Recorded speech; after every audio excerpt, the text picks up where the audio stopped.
अस्सलाम वालेकुम, welcome to gold knowledge hub. बहुत ज़्यादा शुक्रिया कि आपने इस वीडियो को देखने के लिए टाइम निकाला। ये एक लैंग्वेज, एक नॉलेज बेस्ड चैनल है, लेकिन जितना ज़्यादा हमारे मुल्क में जो है वो फ्लड्स आए हुए हैं उस पर बात करना भी ज़रूरी है, क्योंकि as a patriot, as a teacher जो है वो हम लोगों का ये फ़र्ज़ बनता है कि हम अवेयरनेस दे आवाम को कि हम लोग किस क्राइसिस से गुज़र रहे हैं, किस क्राइसिस से गुज़र रहे हैं। जब हमारा बलूचिस्तान, हमारा सिंध जो है और जनूबी पंजाब जो है बहुत हद तक जो है वो डूब चुका है, रेल का निज़ाम ख़त्म हो चुका है, ज़मीन से रब्ता ख़त्म हो चुका है और जो है लोग बहुत ज़्यादा मर रहे हैं। अकेले सिंध और बलूचिस्तान में एस्टिमेटेड अगर इस अंदाज़ा लगाया जाए तो 900 लोग जो हैं वो जान की बाजी हार चुके हैं। और सोशल मीडिया पे और मीडिया पे वायरल होने वाली न्यूज़ में अक्सर बच्चे पानी में तैरते हुए नज़र आते हैं। और एक ऐसी न्यूज़ थी जिसमें 5 भाई जो थे वो सलाबी रेले की नज़र होगी और उसमें से सिर्फ एक बचा है।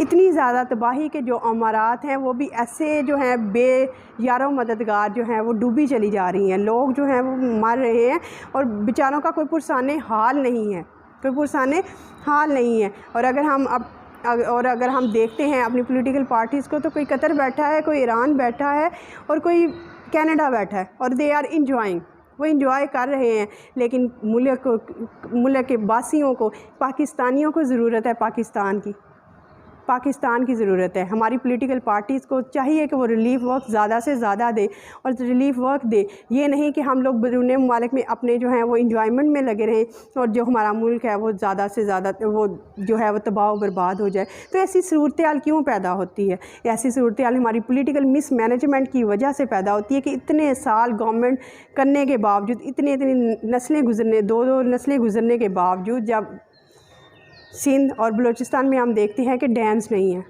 अगर हम अपने हमसाया मुल्क इंडिया की बात करते हैं, भारत की बात करते हैं, तो उसने जो है वो सिंध तास मुआहिदा जो हुआ था उसके तहत उसने जो रावी, सतलुज से ब्यास उसको दिए गए थे, उसने इतने सारे उस पर डैम्स बना लिए कि उनमें सैलाब शाज़ो नादर ही आता है, उसने इतने सारे डैम बना लिए। हमने जो है वो डैम बहुत ज़्यादा नहीं बनाए, जिसकी वजह से हमने कुछ डैम बनाए, 41 डैम बनाए। एक सर्वे के मुताबिक उसमें से 25 डैम जो हैं वो ख़त्म हो चुके हैं, वो जो हैं वो टूट फूट का शिकार हो चुके हैं, वो करप्शन की वजह से हो चुके हैं। बाकी डैम हम बना नहीं सके, जिसकी वजह से हमें हर 4 साल में से 3 साल जो हैं वो खुशहाली के गुज़रते हैं और बाकी जो हैं वो 1 साल ऐसा आता है जो फ्लड से गुज़र जाता है। जी, तो इस वक्त जो है वो इस वजह से क्यों है? क्योंकि कोई पेशगी फ्लड रिलीफ के लिए या बताया नहीं जाता कि क्या होने जा रहा है और कितनी जगहों को एवैक्यूएट किया जाए और कितने लोग जो हैं वो रिस्क पे है। कितने लोगों को बताया गया कि अब फ्लड आने वाला है, कोई अलर्ट जारी नहीं किए जाते, आप जो हैं वो बताया जा रहा है कि दरियाए काबुल में जो है वो 3 से 4 लाख क्यूसी का सैलाबी रेला आ रहा है। तो खैबर पख्तूनख्वा की गवर्नमेंट ने एवैक्यूएट किया। नौशहरा और चारसदा एलिवेटेड हैं, थोड़े ऊंचे हैं, तो वहाँ पे लोग हैं जो जब सैलाबी रेला गुजर जाएगा तो वो चले जाएंगे। तो इस तरह का कोई काम हमें बलूचिस्तान और सिंध में नज़र नहीं आता। तो बात ये कहने की है कि हमारी गवर्नमेंट, हमारे गवर्नमेंट जो है वो कहाँ है इस टाइम? हमारे लोगों को फ्लड रिलीफ जो है वो शाज़ो नादर ही नज़र आता है। अगर फरियाल तारपुल की बात की जाए सिंध में, तो उनके जो खावंद है या उनके जो हस्बैंड हैं वो नज़र आते हैं 50-50 नोट के जो है 50-50 रुपये के नोट तकसीम करते नज़र आते हैं। तो कितनी बेहिसी है कि 50 रुपये के नोट में वो अपने लिए खाना ख़रीदें, अपने लिए लिबास ख़रीदें, क्या करें, और उसके बाद क्लैपिंग कर रहे हैं। तो ये क्या बेहिसी नहीं है? अगर हम 2010 की बात करते हैं तो यूसुफ रज़ा गिलानी, उस तरह इनकी जो अक़वाम मुत्तहिदा की एंजेलिना जूली